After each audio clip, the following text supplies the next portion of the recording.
बिस्मिल्लाहिर्रहमानिर्रहीम।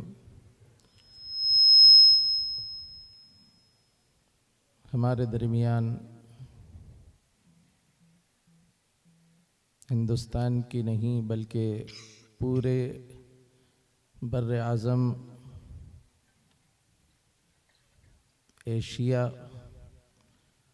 और एशिया ही नहीं पूरी दुनिया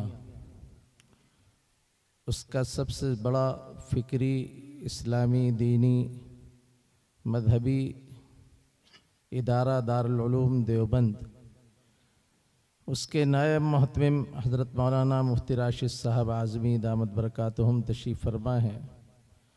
ये हज़रात पूरी दुनिया में तशरीफ़ ले जाते हैं और पूरी दुनिया में दारुल उलूम देवबंद की नुमाइंदगी फरमाते हैं और दारुल उलूम देवबंद के साथ असलन इस्लाम की तर्जमानी करते हैं। इस्लाम की तर्जमानी जो सही तर्जमानी है वो इस्लाम की सही तर्जमानी ये हजरात करते हैं। असल में इस वक्त पूरी दुनिया के अंदर मीडिया के ज़रिए, पूरी दुनिया में मीडिया के ज़रिए मुख्तलिफ़ किस्म की तर्जमानी की जाती रही हैं और की जाती हैं। मीडिया एक ऐसा ज़रिया बन चुका है कि जिसके ज़रिए से बातिल फ़िरक़े पूरी दुनिया के अंदर बातिल फ़िरक़े वो परवान चल रहे हैं और बाकायदा एक पॉलिसी है कि जितने बातिल फ़िरक़े हैं जो मुसलमानों के नाम से हैं, इस्लाम के नाम से जो फ़िरक़े बने हैं, वो इस्लाम के नाम से बने हुए फ़िरक़े उनको पॉलिसी के मुताबिक ऊपर रखा जाता है। पूरी दुनिया के अंदर उनकी पब्लिसिटी की जाती है, पूरी दुनिया में उनकी बात पहुंचाई जाती है और जो अहले हक होते हैं वो जानते हैं, उनकी रिसर्च है कि अहले हक कौन लोग हैं, हक परस्त कौन लोग हैं और इनमें गलत कौन है। इस्लाम के नाम पर हक लोग कौन हैं और गलत लोग कौन हैं, ये खूब रिसर्च है, उनकी तहकीक है, पूरी दुनिया की तहकीक है। यहूदी और ईसाई मुसलमानों के फ़िरक़ों को हमसे ज़्यादा जानते हैं। एक साहब हैं हमारे मुल्क के अंदर जो मुख्तलिफ़ एजेंसियां हैं, मुख्तलिफ़ एजेंसियां जो होती हैं खुफिया एजेंसियां, हम लोगों से भी कभी कभी मुलाकात हो जाती है ऐसी खुफिया एजेंसियों से, उनके अफराद से, तो वो हमसे ज़्यादा बातिल फ़िरक़ों के बारे में जानते हैं। हम अगर कोई बात शुरू करते हैं तो वो उससे ज़्यादा आगे की बात बता देते हैं, स्टडी करते हैं वो लोग। और फिर बातिल फ़िरक़ों को बाकायदा फंडिंग होती है, पूरी दुनिया से फंडिंग होती है, पूरी दुनिया उनको पैसा देती है बातिल अपने अकायद को फैलाने के लिए। चुनाचे पूरी दुनिया के अंदर देखिए कादियानियों का जो चैनल है उससे बड़ा बातिल फ़िरक़ों में किसी का चैनल नहीं है। बाकायदा फ़रोग़ दिया जाता है, उनका सपोर्ट किया जाता है और सपोर्ट करने के साथ साथ उनको अगर कहीं पर वो फंस जाते हैं, कोई दिक्कत होती है, परेशानी होती है, तो बाकायदा जो लोग उनके खिलाफ होते हैं उनकी पकड़ धकड़ होती है। थोड़ा सा बढ़ा दो।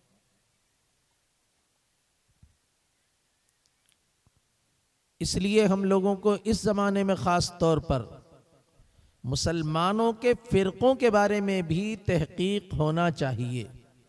देखिए नबी अलैहिस्सलातु वस्सलाम ने एक बात इरशाद फरमाई है कि यहूदी 72 फ़िरक़ों में तक़सीम हुए थे और मेरी उम्मत 73 फ़िरक़ों में तक़सीम होगी। मेरी उम्मत 73 फ़िरक़ों में तक़सीम होगी, 72 जहन्नम में जाएंगे, मुसलमानों के नाम से जो होंगे वो भी जहन्नम में जाएंगे। हज़रत मौलाना कारी सैयद मोहम्मद आसिम साहब दामत बरकातुहुम, हज़रत शेख मौलाना ज़करिया साहब रहमतुल्लाह अलैह के नवासे वो तशरीफ़ ले आए हैं। अल्लाह ताला जज़ाए खैर नसीब फरमाए। कुर्सी लाओ भाई। असल में कमर में दर्द रहता है सख्त, इसलिए नीचे बैठना मुश्किल होता है। नबी अलैहिस्सलातु वस्सलाम ने फरमाया कि 72 फिरके जहन्नम में जाएंगे, सिर्फ एक फिरका जन्नत में जाएगा, सिर्फ एक फिरका।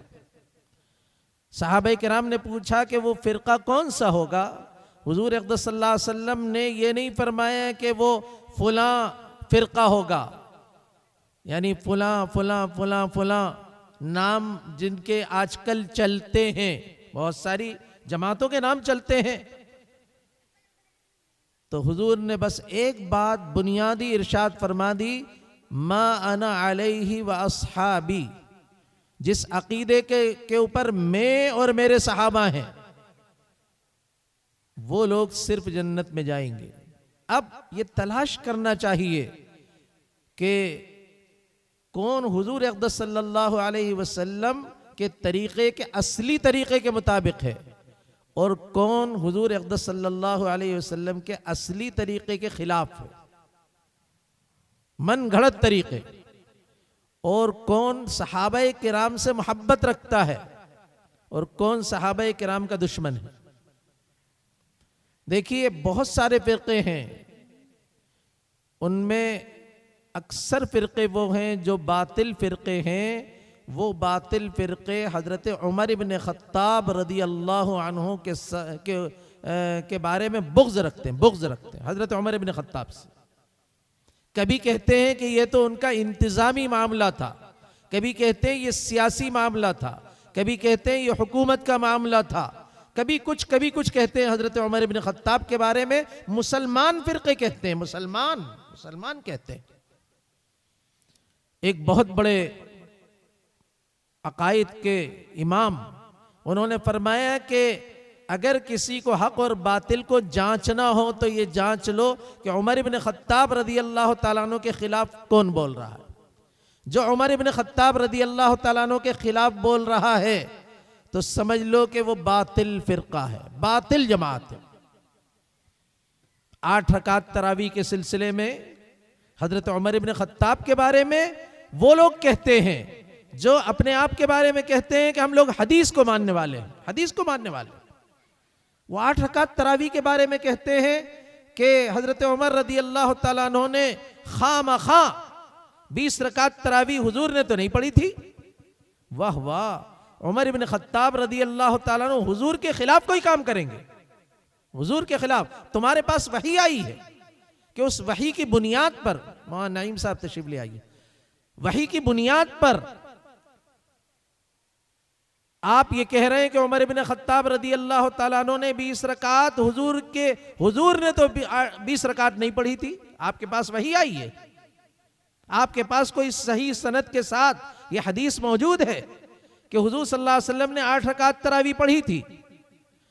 8 रकात के बारे में सिर्फ एक रिवायत बुखारी शरीफ के अंदर मौजूद है, और वो बुखारी शरीफ के अंदर जो रिवायत मौजूद है वो सुनिए।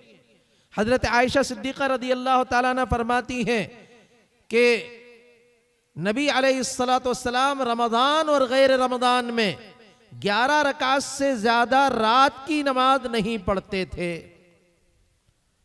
11 रकात से ज्यादा रात की नमाज नहीं पढ़ते थे, रमज़ान और गैर रमज़ान। तो गैर रमज़ान में क्या तरावी होती है? ये तो बुखारी शरीफ की रिवायत है। बुखारी शरीफ की रिवायत के मुताबिक फिर तो तरावी जो है वो पूरे साल होना चाहिए। 8 रकात और 3 रकात, 11 रकात। लेकिन ये धोखा देते हैं, यानी अहादीस के सिलसिले में भी धोखा है, धोखा। इसलिए इस सिलसिले के अंदर अगर जांचना हो तो उमर इब्न ख़त्ताब रदी अल्लाह ताला अन्हु के बारे में जरा सा भी कुछ कहा, मसलन पर्दे के बारे में, मसलन औरतों के मस्जिदों में आने के बारे में, हजरत उमर इब्न ख़त्ताब रदी अल्लाह ताला अन्हु ने पर्दे के सिलसिले में जो मुस्तहकम एक निज़ाम, ज़कात के सिलसिले में मुस्तहकम एक निज़ाम बनाया, पूरे इंतज़ामात जितने किए, वो मुस्तहकम निज़ाम नबी अलैहिस्सलातु वस्सलाम से को देखकर उन्होंने बनाया है। नबी अलैहिस्सलातु वस्सलाम के बगैर कोई काम उन्होंने नहीं किया है। एक बात ये बिल्कुल पक्की और सच्ची और 100% है, इस सिलसिले के अंदर कोई दो राय नहीं है कि उमर इब्न खत्ताब रदी अल्लाह ताला अन्हु ने बाल के बराबर भी हुजूर अक़दस सल्लल्लाहु अलैहि वसल्लम के खिलाफ कोई हुक्म जारी नहीं किया पूरी ज़िंदगी 12 साल, जब तक कि वह अमीरुल मोमिनीन और खलीफतुल मुस्लिमीन रहे। बस ये कि उन्होंने एक निज़ाम मुस्तहकम कर दिया, निज़ाम को उन्होंने मजबूत बना दिया और वो निज़ाम आज तक पूरी दुनिया के अंदर राइज है। ये एक बात इसलिए अर्ज कर रहा हूँ कि इस ज़माने में रमज़ानुल मुबारक के अंदर ख़ास तौर पर रमज़ान में बहुत सारे लोग उछल कूद करते हैं। जैसे बारिश के अंदर मेंढक उछल कूद करते हैं ना, इस तरह बहुत सारे लोग उछल कूद करते हैं। रमज़ान में रात भर उनको मिलती है। काहे के लिए मिलती है रात भर? रात भर सिर्फ इन्हीं बातों के लिए मिलती है। उमर इब्न खत्ताब रदी अल्लाह ताला अन्हु के खिलाफ एक महाज है। उमर इब्न खत्ताब रदी अल्लाह ताला अन्हु के खिलाफ बाकायदा वो लोग जो हैं तरह तरह की बातें करते हैं।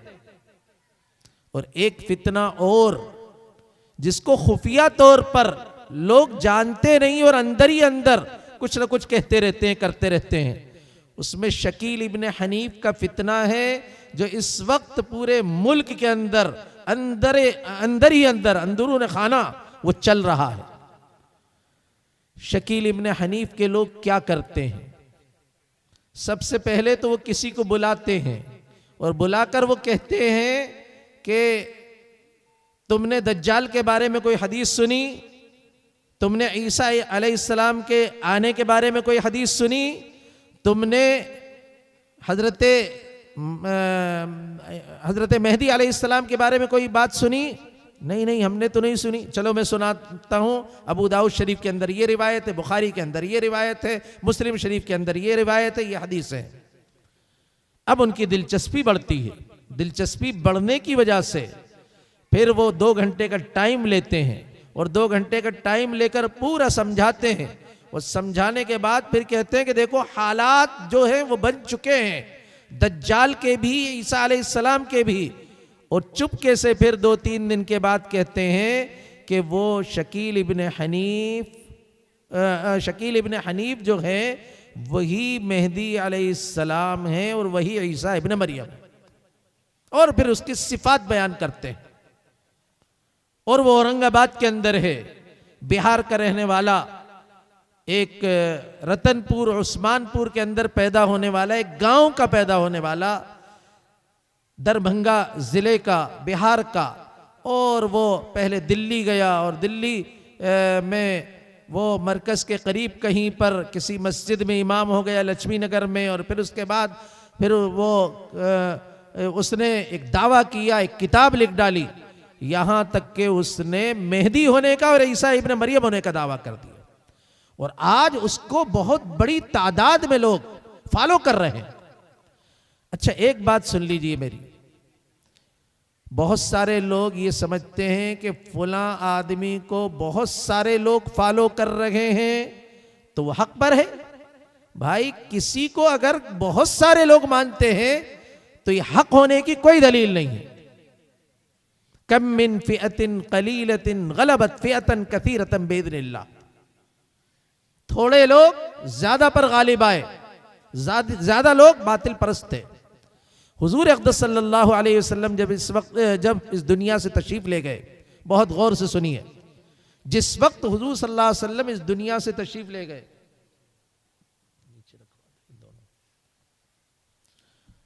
जब इस दुनिया से तशरीफ ले गए तो उस वक्त दुनिया के अंदर मुसलमान कितने थे बताइए? 2 लाख, तकरीबन 2 लाख, इससे ज्यादा मुसलमान नहीं थे पूरी दुनिया के अंदर। जबकि पूरी दुनिया में करोड़ों लोग आबाद थे, लेकिन मुसलमान सिर्फ 2 लाख थे। 3 लाख मान लो माइनॉरिटी के अंदर थे, अकलियत के अंदर थे, अक्सरियत के अंदर नहीं थे।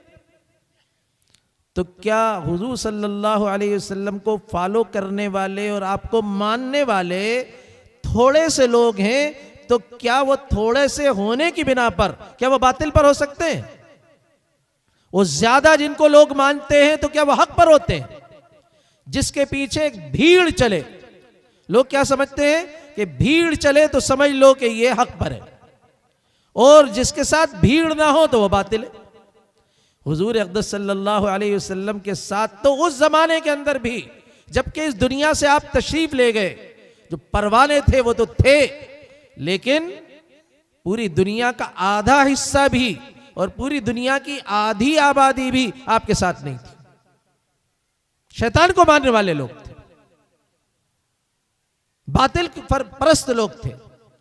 तो हक होने की दलील कभी भी, ये बस समझना, एक बुनियादी बात याद रखना कि ये कोई हक होने की दलील नहीं है कि किसी के साथ बहुत सारे लोग, किसी को बहुत सारे लोग मानते हों, यह हक होने की दलील नहीं। हक होने के लिए जरूरी है मा अना अलैहि वस्हाबी, जिस पर मैं और मेरे सहाबा हैं बस वो हक पर है, और जो जिस पर मैं और मेरे सहाबा नहीं है वह हक पर नहीं है।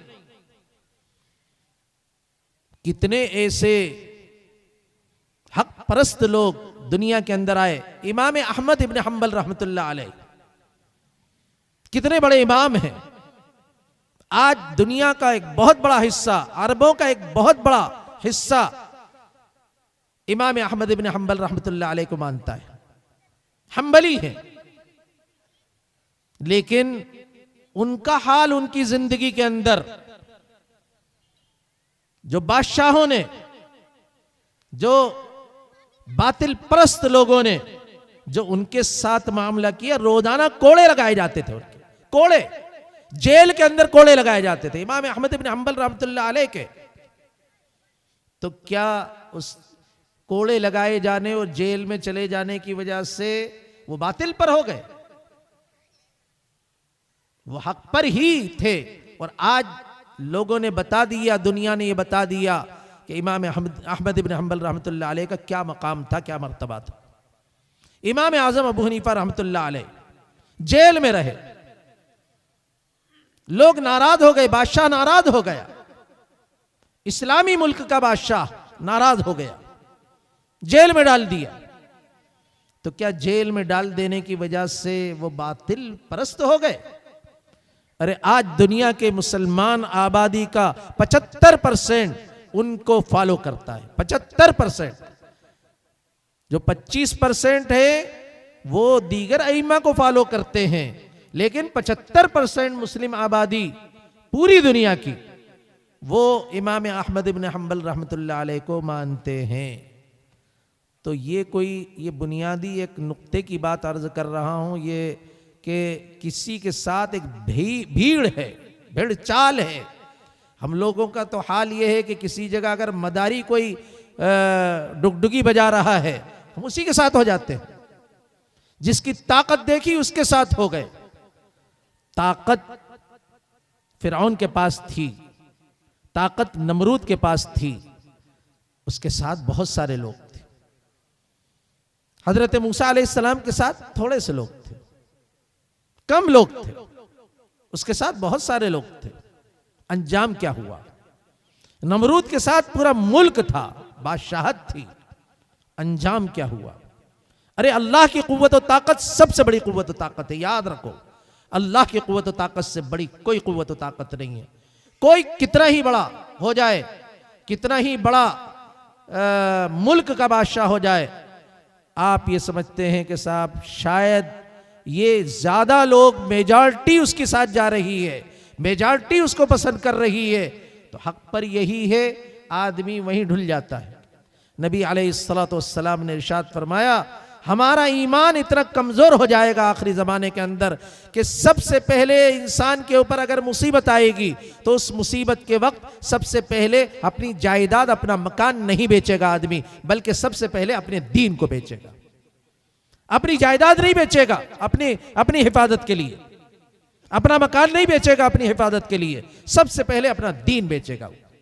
नबी अलैहिस्सलातु वस्सलाम ने फरमाया, यबीउ दीनहु लिअरदिम मिन दुनिया, दुनिया का थोड़ा सा साजो सामान उसकी वजह से उसकी वजह से, एक लुक़मे की वजह से दुनिया को तो वो तरजीह देगा, अपने दीन को बेच देगा। अल्लाह ताला अमल की तौफीक नसीब फरमाए।